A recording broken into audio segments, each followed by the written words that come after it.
당신의 맑은 투자 날씨를 위해 스타캐스터. 엇갈리는 신호. 월가 폭락 경고등 켜지나. 첫째, 넷플릭스 워너 합병, 미디어 지각 변동 예고했습니다. 오늘 미디어 업계를 뒤흔든 초대형 소식이 전해졌습니다. 넷플릭스가 워너 브라더스 디스커버리를 720억 달러에 인수한다는 발표였습니다. 이 소식에 넷플릭스 주가는 하락했지만 워너 브라더스 디스커버리 주가는 상승했습니다. 이 인수합병의 배경에는 단순한 몸집 분리기 이상의 복잡한 계산이 숨어 있습니다. 넷플릭스는 전 세계 1위 스트리밍 공룡이지만 최근 몇 년간 치열해진 콘텐츠 경쟁으로 성장세 둔화라는 위기에 직면했습니다. 디즈니 플러스, 아마존 프라임 비디오 등 강력한 경쟁자들이 오리지널 콘텐츠에 막대한 투자를 하면서 넷플릭스의 독점적 지위가 흔들리기 시작한 것입니다. 넷플릭스가 워너 브라더스 디스커버리를 인수함으로써 당장 수천 편의 영화와 드라마, 다큐멘터리 등 막대한 콘텐츠 라이브러리를 확보하게 됩니다. 이는 콘텐츠 제작 비용 부담을 줄이면서도 구독자들에게 더 풍부한 볼거리를 제공해 이탈을 막고 신규 구독자를 유치하려는 전략적인 움직임입니다. 하지만 막대한 인수 비용은 넷플릭스의 재무 건전성에 대한 우려를 낳았고 이것이 주가 하락으로 이어진 원인입니다. 결국 이 거대한 합병은 미디어 산업의 판도를 뒤흔들며 스트리밍 전쟁의 새로운 국면을 예고하고 있습니다. 앞으로 콘텐츠 공룡들의 싸움이 더욱 격화될 것이라는 전망이 지배적입니다. 둘째, 주간 실업보험 청구 건수 최저, 고용시장 숨겨진 불안입니다.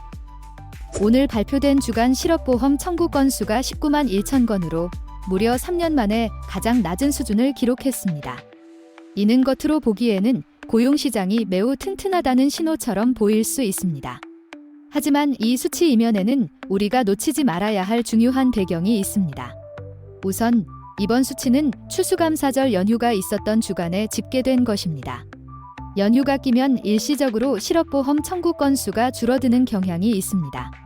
연휴 동안 기업들이 해고를 미루거나 사람들이 연휴로 인해 실업 신청을 늦추는 등의 계절적인 요인이 크게 작용한 것으로 분석됩니다. 즉, 이 수치만으로 고용시장이 완벽하게 회복되었다고 단정하기는 어렵다는 뜻입니다. 또한 최근 몇 달간 고용시장은 분명히 둔화 조짐을 보여왔습니다. 대규모 기술 기업들의 정리해고 소식이 이어지고 있고 기업들의 신규 채용 속도도 줄어들고 있습니다. 이번 낮은 실업보험 청구 건수가 일시적인 현상일 가능성이 높다는 우려가 나오는 이유입니다. 연방준비제도 패드가 금리 인하를 결정할 때 고용시장의 견고함은 중요한 고려 사항이지만 이번 수치만으로 패드가 쉽게 판단을 내리기는 어려울 것입니다. 오히려 표면적인 수치 뒤에 숨겨진 고용시장의 불안정성이 언제든 터져나올 수 있다는 경고 등으로 봐야 합니다. 연휴 효과가 사라진 다음 주에는 다시 실업보험 청구 건수가 증가할 가능성도 배제할 수 없습니다.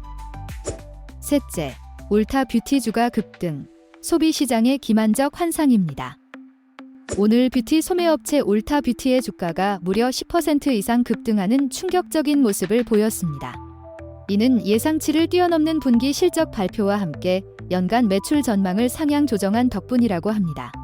언뜻 보면 소비시장이 매우 활기차고 긍정적인 신호처럼 느껴질 수 있습니다. 하지만 이 화려한 급등 뒤에는 소비시장의 불안정한 현실이 숨어 있습니다. 울타 뷰티와 같은 특정 소비재 기업의 실적이 좋다고 해서 전체 소비시장이 건강하다고 보기는 어렵습니다.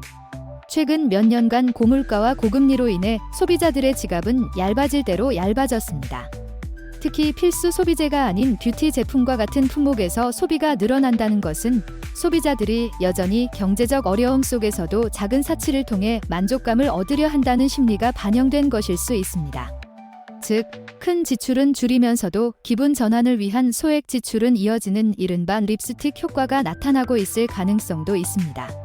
또한 울타 뷰티가 실적을 올린 것은 단순히 시장 전체의 소비 증가 때문이 아니라 경쟁사 대비 뛰어난 마케팅 전략이나 특정 제품의 히트 등 개별 기업의 노력 덕분일 수도 있습니다.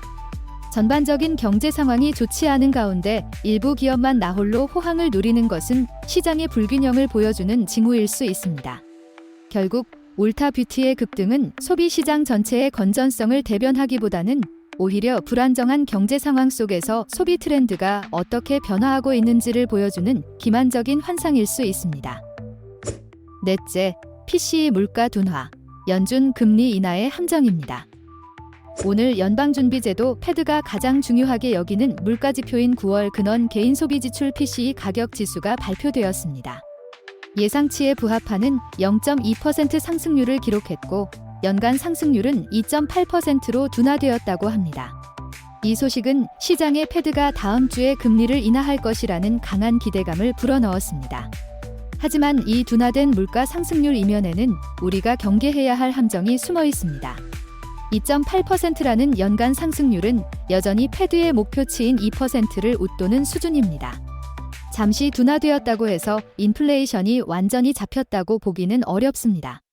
특히 최근 유가와 같은 원자재 가격의 변동성이 크고 지정학적 리스크가 상존하는 상황에서 언제든 물가가 다시 치솟을 수 있는 불안정한 요소들이 많습니다.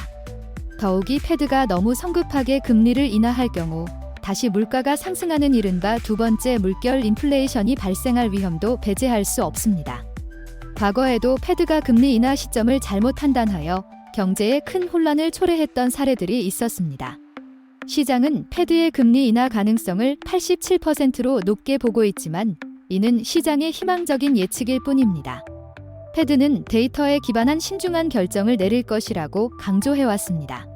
둔화된 PCE 물가지표가 당장의 금리 인하 기대를 높일 수는 있지만 이것이 장기적인 인플레이션 압력을 완전히 해소했다고 보기는 어렵습니다.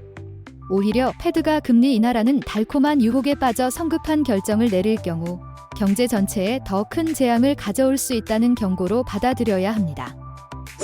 마지막으로 미 증시 혼조세, 연말 랠리 뒤 숨겨진 폭락 경고입니다. 오늘 미국 주식시장은 혼조세를 보이며 거래를 마감했습니다.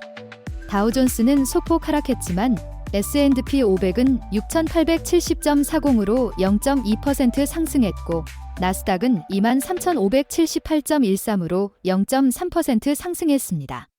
겉으로는 큰 변동 없이 안정적인 것처럼 보일 수 있지만 이 혼조세 이면에는 투자자들의 깊은 불안감과 시장의 불확실성이 숨어 있습니다. 시장은 다음 주 연방준비제도 패드의 금리 인하 결정에 촉각을 곤두세우고 있습니다. 금리 인하에 대한 기대감은 주식시장에 긍정적인 영향을 미칠 수 있지만 동시에 투자자들은 사상 최고치에 근접한 주가 수준에 대한 부담감과 언제든 찾아올 수 있는 조정에 대한 경계심을 늦추지 않고 있습니다. 특히 기술주 중에서도 메타 플랫폼스나 알파벳처럼 상승한 종목이 있는 반면 애플이나 엔비디아처럼 하락한 종목도 있었습니다. 이는 시장 전체가 한 방향으로 움직이기보다는 개별 기업의 실적이나 특정 이슈에 따라 주가가 엇갈리는 불안정한 모습을 보이고 있다는 증거입니다. 또한 금융주와 산업재, 헬스케어 섹터가 약세를 보인 것은 전반적인 경제 성장 둔화에 대한 우려가 여전히 크다는 것을 시사합니다.